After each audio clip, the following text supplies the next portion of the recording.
Hello everybody, welcome back to the Spoked Wheel YouTube channel. Today we have episode 13 of the Andy Schleck Pro Cyclist mode playthrough, and we're hoping it's going to be lucky 13 for us today. We've got 3 one-day races lined up for today, 2 flat ones, one in Belgium and one in Turkey. Probably won't be a whole lot of action in those 2 races. They're going to be more about just getting through them and ticking off those boxes on the calendar. But the race sandwiched in the middle of the 2 of them is going to be very exciting. The Mont Ventoux Challenge. So this is going to be a real chance, I think, for us to contend for another win. I actually don't know if it's our second objective or not. Let's see. Okay, it's not an objective for us. Our second objective we already did. But it is a big race. It's one of the chances we have remaining on the calendar to win a race. It'll be interesting to see what sort of competition we're up against there. I'd imagine there will be some, at the very least, there will be some big Pro Conti French teams like Arkea, maybe with Nairo Quintana. But we have 77 climbing mountain rating right now, so we should have a decent chance at contending for a good spot in that race.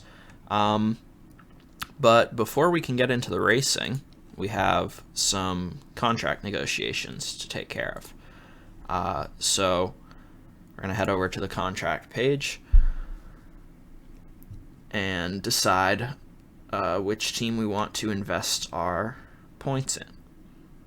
So last time around, I believe we put our points into this Spanish team that occasionally makes the jump up to the Pro Continental ranks. W52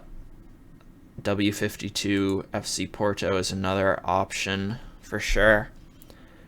I think I'm going to go again with the Kamata Extra Cycling team because their interest in us is now sort of getting up there. So we're going to invest our 2 points into that team in hopes that they will make the jump to the Pro Conti ranks and offer us a contract. And given that the Pro Cycling Manager 21 is coming out at the beginning of June, either June 3rd or June 4th, I believe, I kind of need to get a move on here with the Andy Schleck career because I do really want to try and win a Grand Tour before the series comes to an end. So we'll see where we're at once the new game comes out, but I might have to keep playing a little while longer, maybe until the first version of the World Database comes out before I start my Pro Cyclists playthrough for 2021, because I don't think this series would be complete if we don't win at least one Grand Tour with Andy. But with all that being said, I think it's about time to get into the racing for today. So we're going to probably go pretty quickly through the first and third race, and then we'll focus mainly on Mont Ventoux. We're into our first race of the day, and our team has asked us to ride at the front of the group for 30 kilometers. So we're going to do our best to do that. And then once we have accomplished that, hopefully if we do accomplish that, we're just going to take it easy and sit in the pack. It's a race for the sprinters today, and given that the Mont Ventoux race is actually taking place on the next day, we want to use basically the least amount of energy as possible. So hopefully we have a good race day condition tomorrow for Mont Ventoux. We're heading into the final 5 kilometers now. I was able to do the 30 kilometers on the front, plus I think an additional 10 kilometers or something like that to get the exceptional evaluation. We're just going to come to the front here and ride it into the sprint to hopefully set up our teammate, although now we're just in a group of 3 here, so I'm not too sure what's going on. But we're going to follow the wheel of Danny Van Poppel, I guess. Might actually be able to get a decent result in this race. Although we really don't have the punch in the sprint, but still, looks like we'll get on the podium here out of nowhere. The crosswinds were really strong, so I guess when I came to the front there, a split happened, and we ended up getting second place in this race. So, very unexpected, but I'll take it. I'm sure the team will be happy with that result. Alright, so we're now into the main event of the video, which is the Mont Ventoux Dénivelé challenge. And we're the team leader for this one. We are the best climber on the team, so it makes sense that we are given that leadership role. And our team is hoping that we're going to finish in the top 5 on today's race. So we were given a spot on the list of favorites in the pre-race magazine. We were one of the 1-star favorites. There's some big teams here, some World Tour teams. In particular, Mitchelton has a very strong team with Lucas Hamilton, Esteban Chavez, Mikel Nieve, and Rob Stannard as well, I think. So there's some big riders who are going to be tough to beat, but I would like us to at least finish in the top 10 with hopes of getting that top 5 that our team wants. If you're not familiar with Mont Ventoux, it's one of the most famous climbs that's often used in the Tour de France. It kind of has a really otherworldly looking look to it, I guess. It kind of looks like you're riding up the side of the moon or something. It's all white rock with barely any trees or anything, so it's a pretty iconic climb and very distinct looking as well.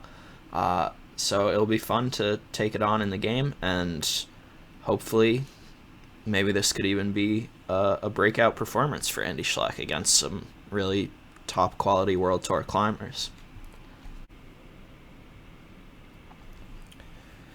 So we're inside the final 20 Ks. We're now just approaching the base of Mont Ventoux. The peloton is down to 90 riders. We have 3 teammates in the group, but they're all basically out of energy, so we're going to be on our own before too long. The World Tour teams like Sunweb and Mitchelton are doing the majority of the work. The breakaway is still up the road, but gonna get wound in fairly shortly. There looks like one final move from one of the riders in the breakaway.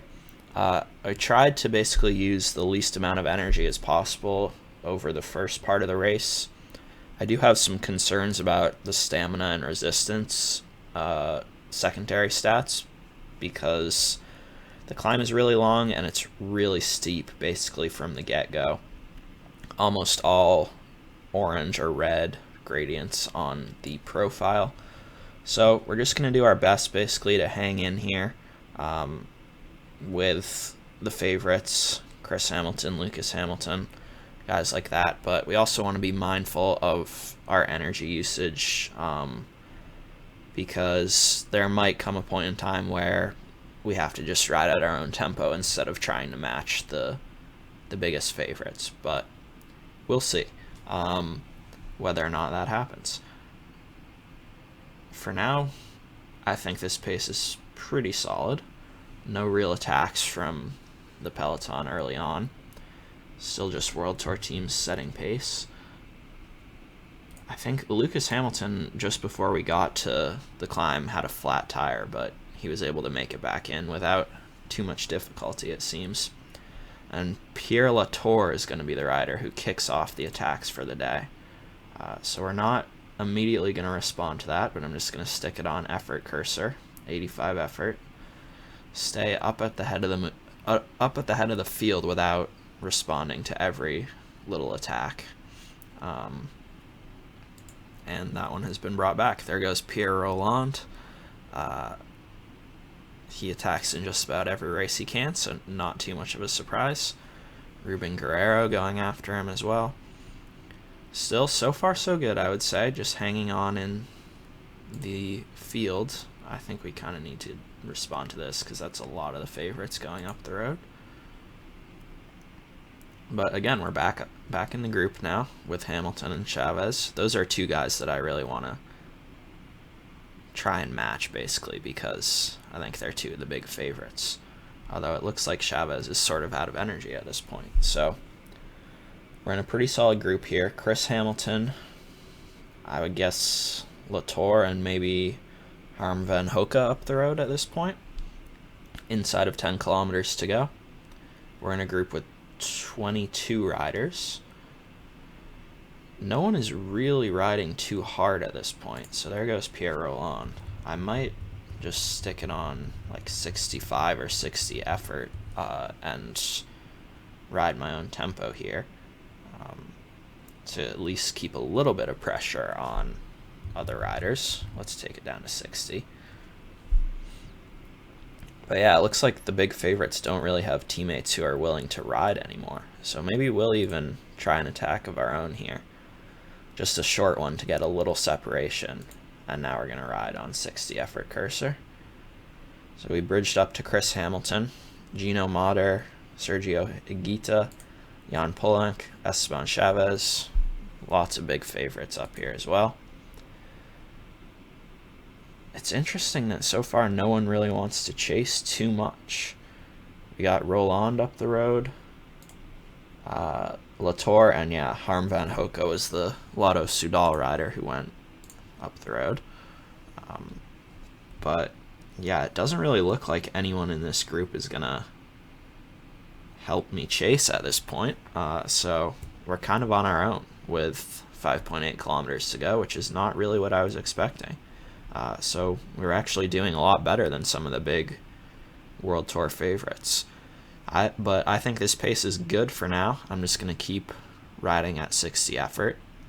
We got to make sure that we have enough yellow effort in the bank to make it to the top of the climb.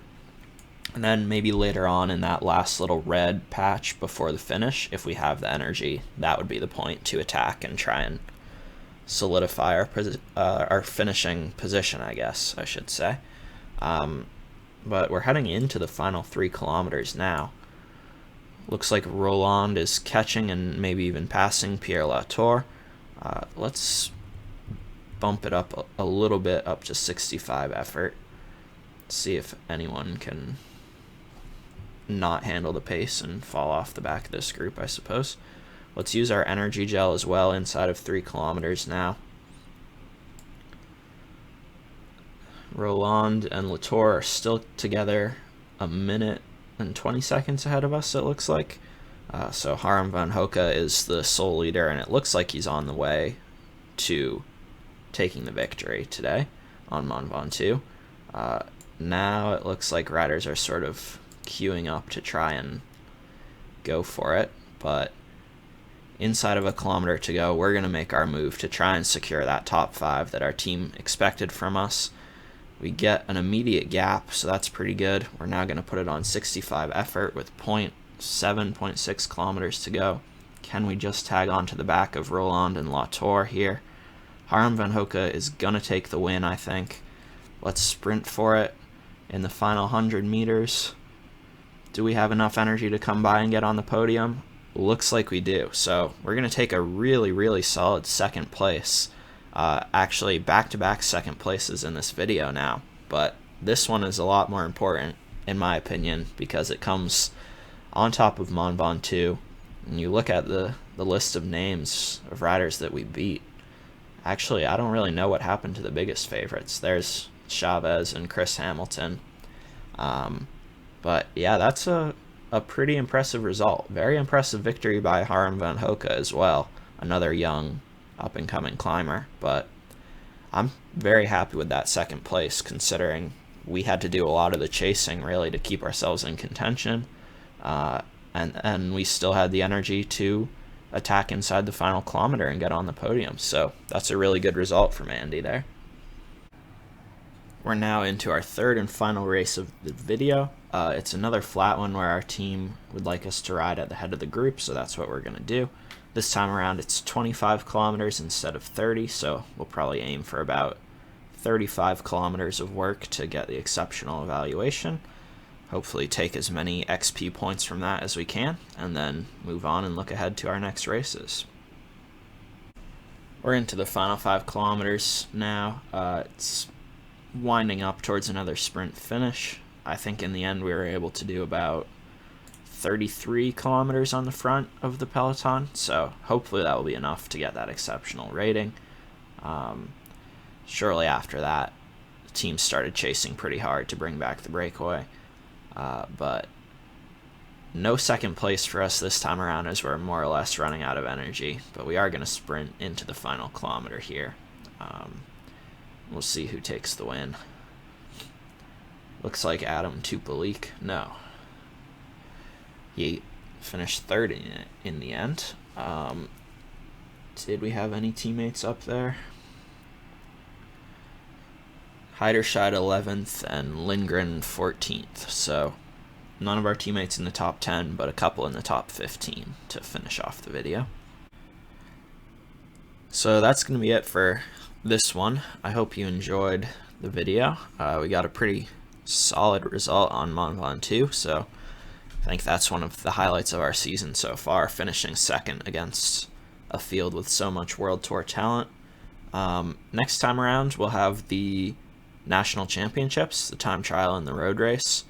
It should be fun to play. I would imagine that especially the road race is going to be a very small field, so it's not really a course that suits us, but I wouldn't say it would be impossible for us to win, because you never know. If you make a well-timed move and there's not enough riders to chase you down, it's possible in races like that with very small fields. So that should be fun to play, and then we'll get into more racing in Serbia afterwards. We're also very close to leveling up to level 7, so that's something else to keep an eye on. I believe we don't get a chance to improve our attributes with level 7, but we will get a skill point as per usual, so we'll probably use that on contract negotiations just to give ourselves a little bit more leverage as the free agency period approaches. But yeah, like I said, that's about it for the video, so thank you to everyone for watching. I hope you enjoyed it, and I will see you next time.